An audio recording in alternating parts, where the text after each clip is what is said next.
Isang nakakatuwang sweet birthday message ang ibinahagi ng aktres na si Catherine Bernardo para sa 34th birthday ng kaibigan niyang si Dominic Roque, na siya ngayong pinag-uusapan ng netizens. Nakakaaliw kasi kung paano magturingan ang dalawa.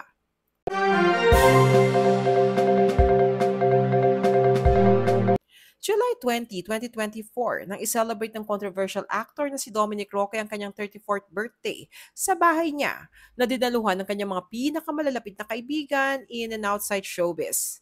Sa isang video ni-repost ni Dominic sa Instagram ay makikitang kinakantsawan siya ng mga kaibigan dahil nagva-vacuum siya sa mismong birthday niya. Makikita ang mga close friends ni Dominic na nakikiselebrate sa kanyang kaarawan habang kinakantahan siya ng mga ito ng birthday song. Nagbabacuum eh. Hoy! Happy birthday! Isa sa mga spotted sa selebrasyon ay si Marco Gumabaw. Binati rin siya ng isa sa miyembro ng Nguya Squad na si Pat Sugi. Sa dami na bumati kay Dominic na mga kaibigang malalapit sa puso niya, ay nirepost niya ang mga iyon sa IG stories. Pero ang last but not the least na nirepost ni Dom ay ang naging pagbati ng isa sa malapit niyang kaibigan sa showbiz na walang iba kundi si Catherine Bernardo. Ipinost ni Catherine ang picture ni Dominic habang nasa beach at nakasakay sa bangka.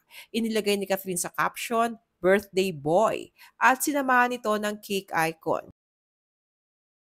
Present din si Catherine sa birthday celebration sa bahay ni Dominic noong gabing iyon. Ay nirepost naman ng aktres ang picture ni Dom habang hawak ang plato ng kanyang cake na may kandila.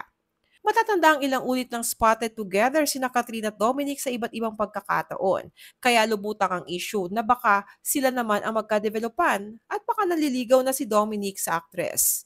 Kaya naman marami ang natuwa sa sweet birthday message ni Catherine para kay Dominic. Dahil pinuri muna niya ang fresh face ni Dom at inaming sa tagal nila magkaibigan ay last month lang niya nalaman na may dimple pala si Dom. Ani Catherine sa caption, "Fresh" or "fresh ni birthday boy." Fact, I just found out last month that he has a dimple. Ha ha ha. Bagaman marami ang nang-iintriga sa kanilang friendship, ay makailang ulit nang iginiit ni Dominic na friends lang talaga sila ni Catherine at parang kapatid na ang turing niya dito. Nag-comment pa nga si Dom sa isang Facebook post na nagtatanong kung nanliligaw ba siya kay Catherine. Comment ni Dom, "Kapatid ko po yan, bros." Matatanda ang noong in a relationship pa sina Catherine Bernardo at Daniel Padilla ay may mga pagkakataong si Dominic Roque ang parati nilang kasama.